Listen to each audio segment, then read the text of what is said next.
Hello everyone. Today we talk about how to fix the app of QR scan. We will go to settings, then we click on apps. After that we search the app QR scan and we click.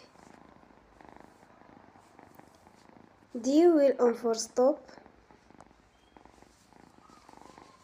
After that we go to storage. Then we click on clear cache.